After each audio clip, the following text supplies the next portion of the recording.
Aujourd'hui, je vais pas m'éterniser sur le film. Aujourd'hui, je vais pas m'éterniser sur le film dont on va parler. On va parler du film d'horreur qui s'appelle The Son. Le film d'horreur The Son, ou alors Le Fils, est un film d'horreur qui est sorti en 2021. Ça raconte l'histoire d'une jeune femme qui, un soir, voit des intrus rentrer chez elle. Ça raconte l'histoire d'une jeune femme qui, un jour, est confrontée à des intrus, une bande d'intrus qui rentrent chez elle, à l'intérieur de chez elle. Et son fils, justement, après que ces intrus se soient émissés chez elle, après que les intrus se soient émissés chez elle, chez cette femme, son fils tombe gravement malade. Et justement, la maladie ne va justement qu'en empirant. La maladie ne va qu'en empirant et son fils, chaque fois, tombe malade, ensuite se guérit, tombe malade, se guérit. Et la maladie, chaque fois qu'il se guérit, elle revient, mais elle revient de plus en plus douloureuse et de plus en plus symptomatique. C'est un film qui est vraiment cool. C'est un film vraiment cool, je l'ai beaucoup aimé. Je l'ai beaucoup aimé. Euh,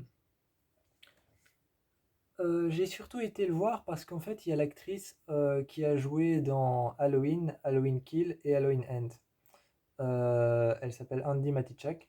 Et donc, comme il y avait l'actrice Andy Matichak, que j'aime beaucoup, eh bien, je me suis dit, pourquoi pas tester le film The Sun. Je sais, c'est complètement idiot. C'est complètement idiot de tester un film parce qu'il y a un acteur ou une actrice que tu aimes bien. C'est complètement idiot, je l'avoue. Mais j'ai testé le film de Son et je l'ai trouvé pas mal. Euh, voilà, ça c'est le film. Ça c'est le film principalement pour pas qu'il y ait de reflets. Pour que vous voyez mieux. Je vais le remettre dans sa petite enveloppe. Euh, donc voilà. Euh, J'aime beaucoup ce film et il m'a beaucoup fait penser à plusieurs films. Il m'a fait penser à Insidious. Il m'a fait penser à Insidious. Il m'a un petit peu fait penser à l'univers de Conjuring, mais pas beaucoup. Beaucoup plus à l'univers de Insidious. Notamment par rapport aux couleurs. Par rapport aux couleurs et notamment par rapport au travail notamment par rapport aussi au travail des jeux de lumière qu'il y a dans le film. C'est un jeu de lumière vraiment très sombre, un jeu de lumière vraiment très noir. Un jeu de lumière un peu comme dans Insidious en fait, comme dans le lointain. Un peu comme dans le lointain, comme dans Insidious avec cette porte noire. Toutes les scènes qui se passent dans la voiture sont très rouges et très blanches. Parce qu'en fait, les scènes qui se passent dans la voiture sont justement très foncées et très noires, parce qu'on est dans la voiture en pleine nuit, mais elles ont un jeu de couleurs très rouge à cause des phares à l'avant, et un jeu de couleurs très blanc et très lumineux à cause des phares à l'arrière. Et ça, c'est ce que je trouve intéressant. Et le film se passe sur un autoroute. Le film, quand il se passe dans la voiture, se passe sur un autoroute.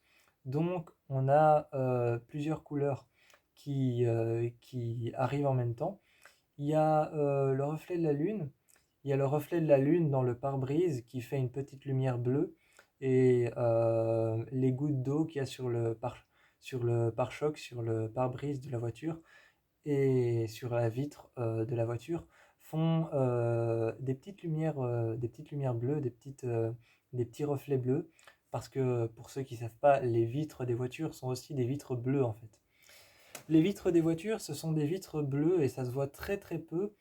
Et avec la lumière de la lune qu'il y a dehors et surtout avec la lumière du motel dans lequel ils vont, les néons du motel sont bleus est entouré par cette flèche, cette grande flèche rouge.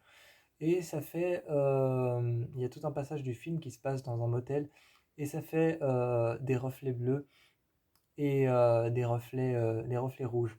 Donc c'est un film qui m'a beaucoup fait penser à Insidious, parce que Insidious a vraiment cette capacité de montrer des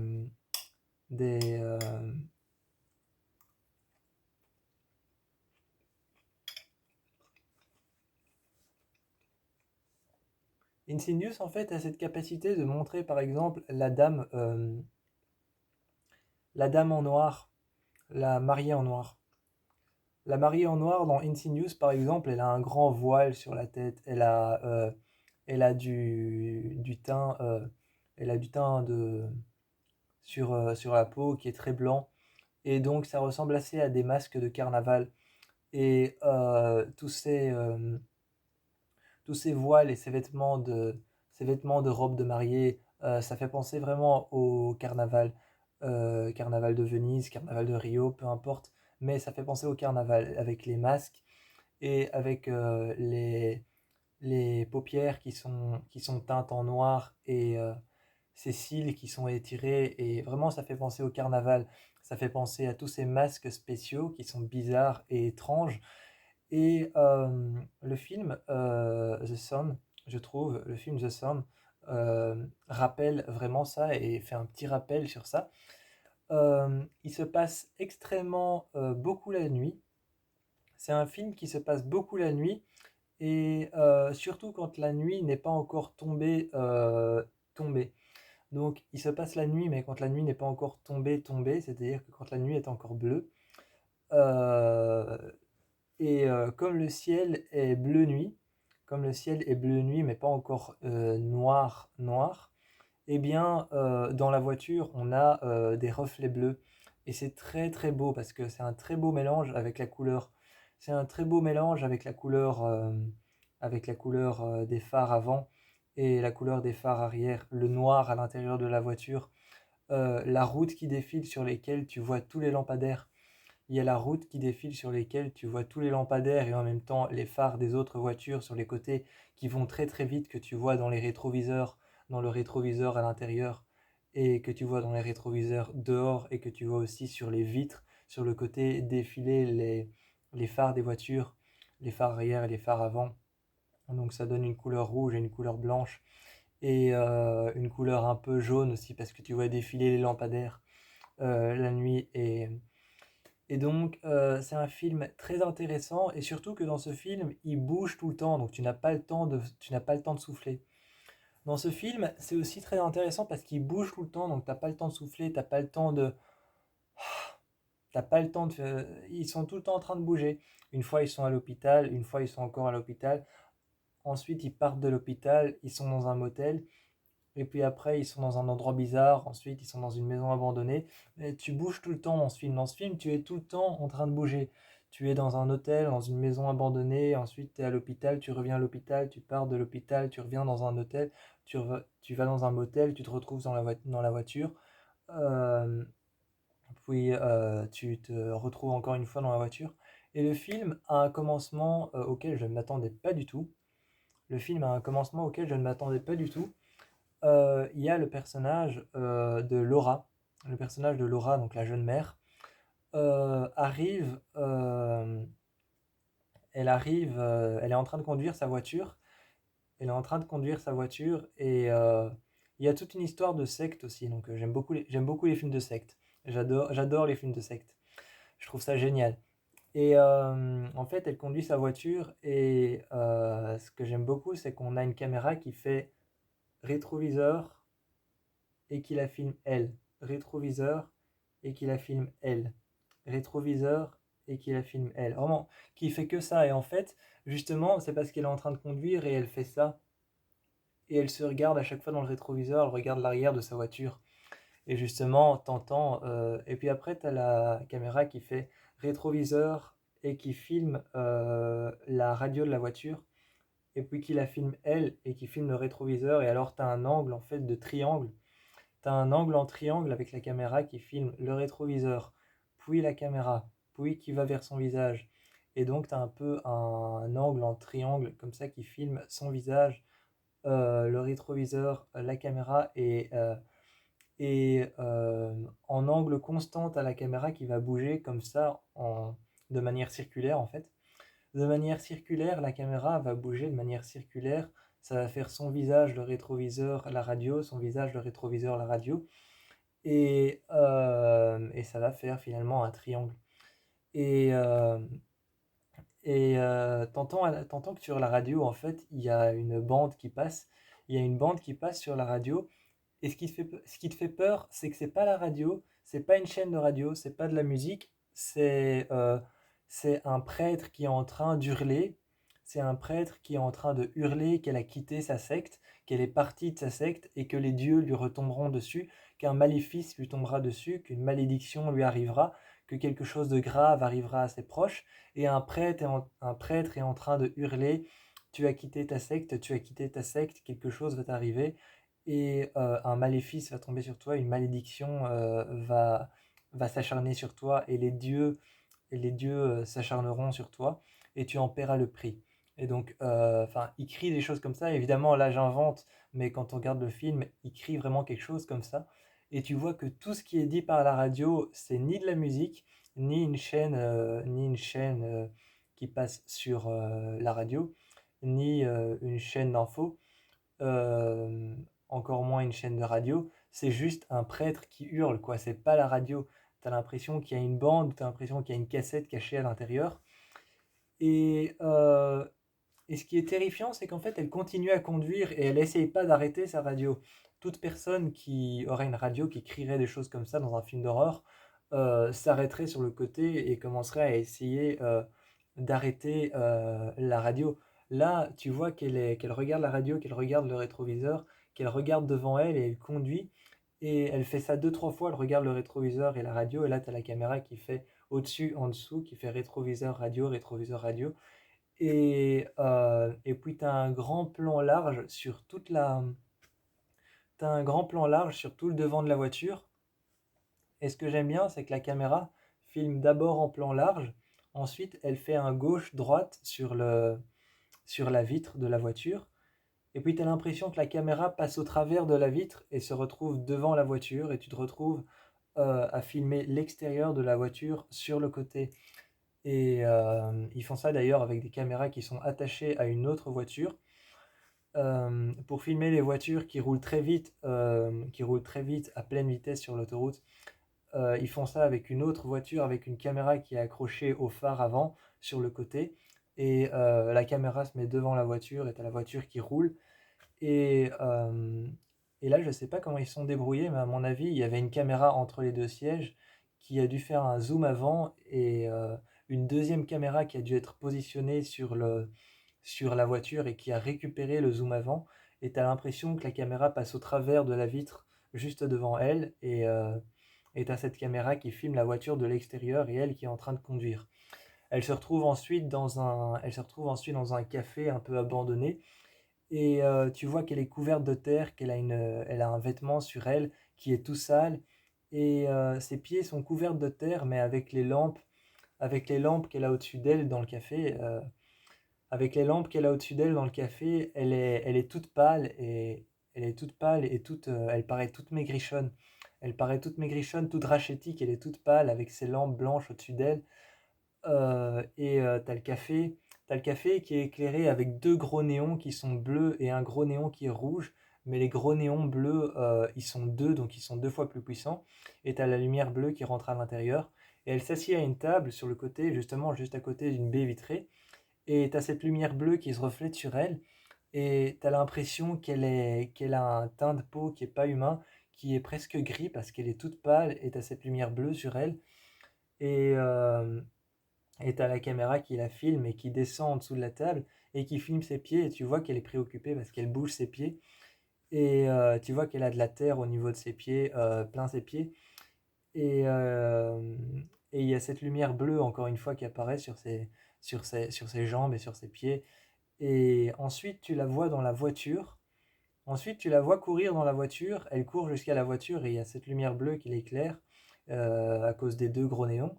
Et quand elle arrive dans la voiture, tout d'un coup, la lumière devient toute rouge et on se retrouve à l'intérieur de la voiture. Et tu la vois accoucher et elle, son corps, elle est dans l'ombre. Et tu vois juste une petite partie de son visage, c'est super bien fait, tu vois une partie de son visage. Et elle est complètement dans l'ombre et il y a cette lumière rouge qui revient soudainement à l'intérieur de la voiture à cause des phares de la voiture. Mais elle est arrêtée et il y a les quatre clignotants, donc il y a une lumière jaune il y a une lumière jaune qui clignote incessamment. Il y a une lumière jaune qui clignote incessamment, donc c'est encore plus perturbant. Et tu as cette lumière rouge partout. Donc c'est un très très beau film à aller voir, à conseiller. Il y a des endroits étranges, des sectes, des maisons abandonnées dans lesquelles il y a une banderole qui pend sur laquelle il est écrit Joyeux anniversaire. Il y a une croix en plein milieu du bord de l'autoroute qu'on voit un moment. Et, euh, et toute une histoire, et toute une histoire autour d'une secte, parce qu'apparemment elle aurait quitté une secte quand elle était jeune et elle aurait eu un enfant ensuite. Euh, Et donc, voilà, c'est un super bon film que je conseille à toutes les personnes qui veulent voir un bon film d'horreur. Surtout que c'est un film de body horror. C'est un film de body horror, donc pour ceux qui ont le cœur attaché, je vous conseille ce film. Pour ceux qui ont le cœur attaché, je vous conseille ce film. Le body horror, en fait, c'est tout ce qui concerne le corps. Donc c'est des films qui principalement font des choses horrifiques avec le corps humain. Et donc là, il y a beaucoup de choses horrifiques avec le corps humain. Par exemple, l'enfant, à un moment, il est couvert de sang et il va se cacher en dessous d'un lit et il réagit comme une bête, comme un animal. Donc on a du body horror et du bon body horror. À la fin, par exemple, aussi à la fin, par exemple, tu as le policier qui est avec elle qui s'appelle Paul, qui veut pas que l'enfant meure. Et comme le père apparemment c'est le diable et qu'elle a été fécondée par le diable et qu'il est l'enfant du diable, il veut pas qu'il meure et il se coupe de la chair sur le bras et il essaye de verser le sang sur sa bouche. Et t'as l'enfant qui reprend vie et qui se guérit tout seul. Et encore une fois, justement, il est en train de tirer la chair sur son bras, il est en train de se couper de la chair sur le bras. Et donc c'est quelque chose, c'est du body horror parce que justement, on utilise le corps pour faire peur. Et, euh, et partout dans le film, il y a ce passage où elle se retrouve devant des murs. Il y a partout dans le film ce passage où elle se retrouve devant des murs et alors quand son fils chaque fois a tué quelqu'un, chaque fois que son fils a tué quelqu'un, elle récupère le sang de cette personne pour pouvoir écrire un message et elle écrit le message He is coming. Donc elle écrit He is coming et elle écrit ce message partout. Elle écrit He is coming avec en mettant sa main. Chaque fois, elle met sa main, elle trempe sa main dans le sang par terre et elle écrit He is coming partout sur des murs. Et chaque fois, les murs, je ne sais pas comment ils se sont débrouillés, mais chaque fois, je sais pas comment ils sont débrouillés pour faire ça, mais chaque fois, les murs sont éclairés en rouge. Et c'est super trash. C'est super trash d'avoir fait ça et super intelligent parce que les murs, chaque fois, sont éclairés en rouge et elle est écrit He is coming avec du sang et du sang frais. Donc le sang est très rouge et une lumière rouge sur du sang rouge donne encore plus une impression d'effroi. Et comme elle est couverte de sang parce qu'elle a aidé son fils elle a aidé son fils à ne pas se faire prendre par, euh, par des choses comme ça, eh bien, elle est couverte de sang, donc on a droit à des scènes très, très hardcore. Et donc, je vous conseille vraiment le film The Sound. C'est un bon film d'horreur. C'est un bon film d'horreur, je vous conseille vraiment le film The Sound. À la fin, on se retrouve dans une maison aussi. À la fin, on se retrouve dans une maison. Et le diable, ce que j'aime bien, c'est que le diable, on en parle tout le temps comme étant le père de cet enfant, mais il apparaît jamais dans le film. À un moment, on le voit. D'ailleurs, il a un nom de dieu, de divinité qu'on lui a donné. Apparemment, dans la secte, on le vénéra. Dans la secte, on le vénérait en tant que dieu, en tant que divinité, et Laura avait été choisie comme étant la femme qu'il devait féconder. et il a un nom particulier qui est expliqué dans le film. Il a un nom particulier qui est expliqué dans le film, un dieu, une déesse, je sais pas trop quoi, mais un être spécial. Et juste au moment où Laura, à la fin du film, juste au moment où Laura emmène son fils et qu'elle se fait arrêter par la police, et juste au moment où elle va mourir, elle appelle le diable. Elle appelle le diable sur un lit qui apparemment serait une relique précieuse ou un endroit sur lequel ils ont apparemment un endroit sur lequel ils ont appelé le diable. Et je disais que ce film me faisait beaucoup penser à Insidious, notamment à cause de la scène. Il y a, il y a la scène où Laura est contre une vitre, une baie vitrée, et il y a la scène où Laura est contre une baie vitrée, et elle a ses mains appuyées contre la baie vitrée, et sa tête contre la baie vitrée, et elle regarde vraiment à l'intérieur, et il y a son fils qui est en train de souffrir le martyre, et qui est accroché à une table. Et justement, il y a la même scène dans Insidious où leur fils Dalton est dans le coma. Et il y a René et Josh, les deux parents, qui sont derrière une vitre et qui regardent leur enfant. Encore une fois, ce film me fait penser à Insidious à cause d'une scène qui est à la fin du film où elle essaye justement d'invoquer avec une prière satanique. Avec une prière satanique, elle essaye d'invoquer le diable, d'invoquer ce Dieu, cette divinité, et elle l'appelle, et elle commence à prier et à prier, et autour du lit, partout autour, d'abord elle prie et il n'y a personne autour du lit, ensuite elle s'endort sur le lit, elle commence à faire semblant de dormir, et puis elle continue sa prière juste au pied du lit, devant le lit, et là, une fois qu'elle s'est endormie sur le lit, parce qu'il faut qu'elle s'endorme pour que le diable arrive, elle s'endort avec les jambes écartées. Elle s'endort avec les jambes écartées pour que le diable vienne la féconder. Et, euh, et juste à ce moment-là, il y a tous les membres de la secte qui apparaissent autour du lit. Il y a tous les membres de la secte qui apparaissent autour du lit. Et ils apparaissent justement avec un teint très pâle, avec un teint très gris. Et chose très très flippante qu'ils ont fait, qui m'a plus fait penser au film d'horreur de Mirror que... je vous expliquerai pourquoi. La chose qu'ils ont fait, c'est que les membres de la secte, c'est des personnes totalement normales comme nous, mais ils ont un teint très pâle, presque comme si c'était de la pierre, presque comme si c'était de la pierre. Ils ont un teint très pâle et très gris, et comme s'ils étaient morts depuis longtemps en fait. Et comme s'ils étaient morts depuis longtemps, et ils ont un teint très pâle, très gris, très blanc. Et leurs yeux sont lumineux, comment expliquer ça? Leurs yeux sont pétillants en fait, comme si leurs yeux étaient brillants. Leurs yeux sont brillants, comme s'ils étaient pétillants et brillants, un peu comme des miroirs, un peu comme des reflets en fait. Et donc leurs yeux sont tout petits, sont vraiment minuscules, c'est juste des petits points blancs et très brillants, donc ça fait très peur quand tu les vois dans le noir. Et tu vois toute une foule autour du lit avec elle qui est dans le lit et qui est en train de prier le dieu qui est en train de prier le dieu satanique, ce dieu satanique, non Satan, elle est en train de prier Satan. Et justement, dans Insidious 2, il y a la même scène, il y a Dalton qui s'endort et quand il se réveille, il est dans le lointain et il parlait avec son frère, avec les boîtes de conserve reliées par un fil qui font un téléphone et il parlait. Et justement, il y a la boîte de conserve qu'il a laissée à côté de lui. Il y a une voix qui commence à parler et il commence à dire qui êtes-vous? Et à ce moment-là, il se réveille et il est dans le lointain et il y a plein de personnes autour de son lit et toutes ces personnes parlent à travers la boîte de conserve. Donc justement, ça me rappelle un peu cette même scène. Et donc il y a deux scènes dans le film qui sont semblables et similaires aux scènes de Insidious. Donc, moi, je vous conseille ce film vraiment à 100%.